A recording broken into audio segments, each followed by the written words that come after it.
Hey everyone, talking about 5 reasons I will never do another blind buy, as well as 2 possible exceptions to the never. So just jump right in.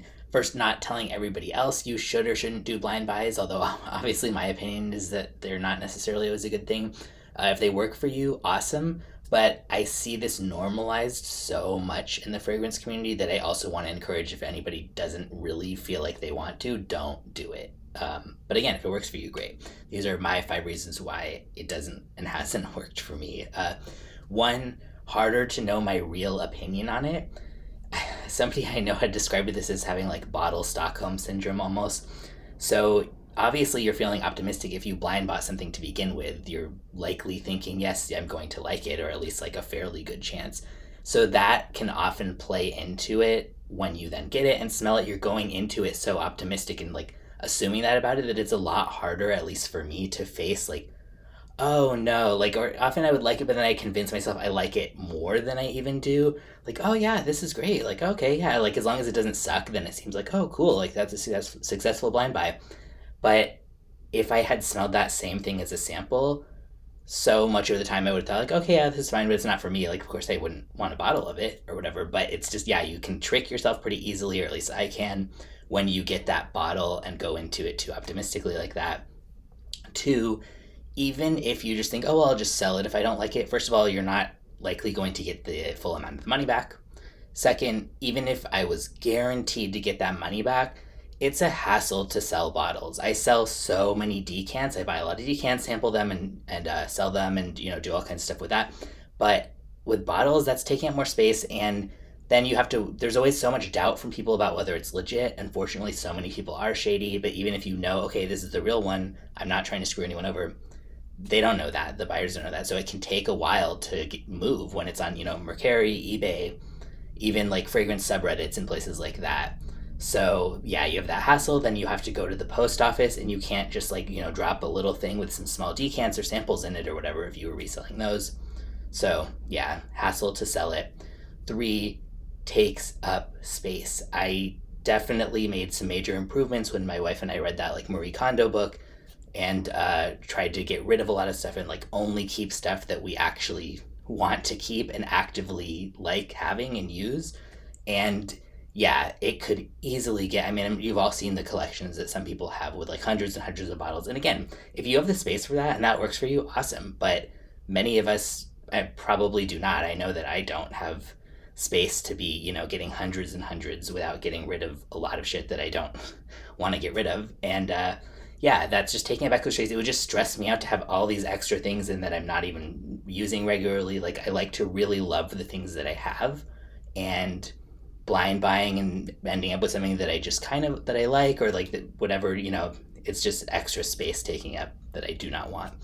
Four, I personally am way too picky, and I didn't fully realize that until I got over kind of number one on this list, which is like the harder to know my real opinion on it when I blind buy. Because I would think like, oh yeah, I like this, and I do like most things I try. At least like, okay, yeah, that's fine. Sometimes even really like, but that's still different for me than it being full bottle worthy and something that I want to wear. For me, full bottle worthy means that I absolutely love the fragrance, and it's just magic to me. I get so happy when I use it. Like, it just makes me happy to even look at being in my collection. I have a video I'll link in the description about factors that make a fragrance full bottle worthy for me. But yeah, I am way too picky. My ratio is roughly, so I've tried over 2,500 fragrances, and I have 20 bottles. Some of those I didn't get bottles of, even though they would have been full bottle worthy for me, because it just didn't work with my skin chemistry, even though I really like the smell. But clearly I am just picky overall in terms of what is actually full bottle worthy.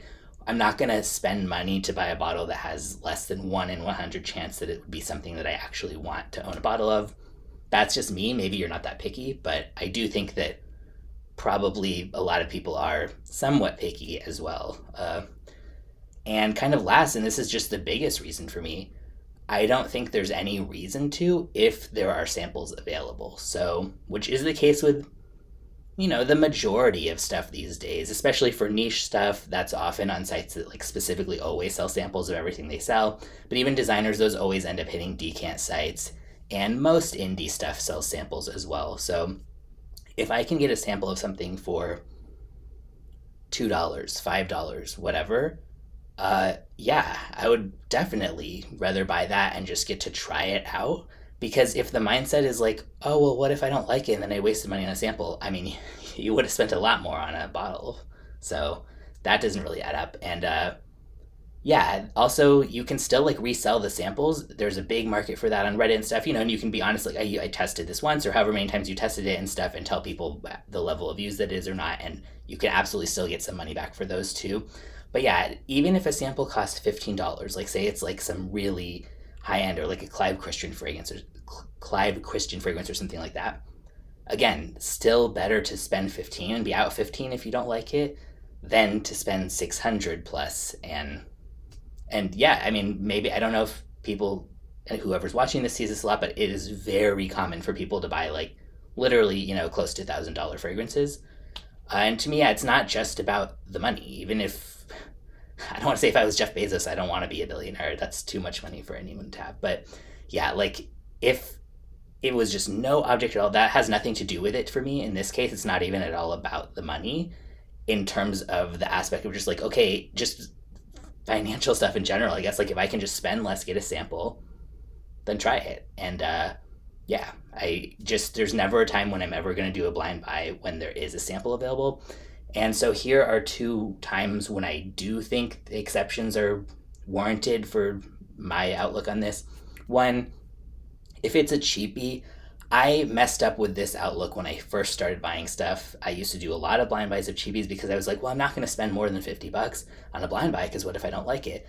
But my taste does not usually go in that direction for like the cheapie designer or other type of brands, ones like that. I like some designers and stuff, but like usually ones that are only, $20 or $30 did not end up being a favorite for me. Sometimes that's all you can afford, and there's still so many totally wearable, decent ones for that. But if your taste, is into other stuff like mine is, and you can get other stuff, yeah, like it was just fail after fail after fail when I tried to stick to like, okay, I'm going to let myself blind buy cheapies because it's less of a risk. But then that added up to so much money because all those $20, $30 bottles was really, yeah, that's hundreds overall. So yeah, if it's really cheap though, and you aren't as picky and there's no samples available, which is often the case for cheaper ones because it's like already so cheap, they know they can't get much money selling samples.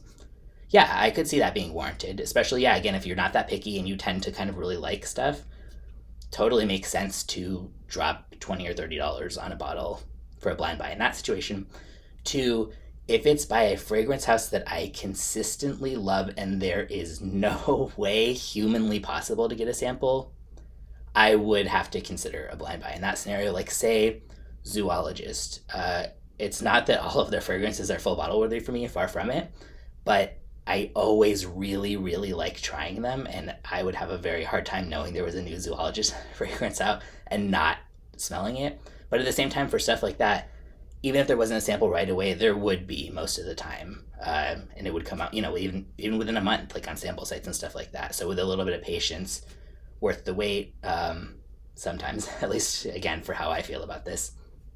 But yeah, those are the only two times that I would ever consider is if I wanted a cheapie and there wasn't a sample, then it's like, okay, that would still be a hassle, so I'll just give it to someone or whatever at that point too. Like then it doesn't matter as much about having to sell it if it costs $15.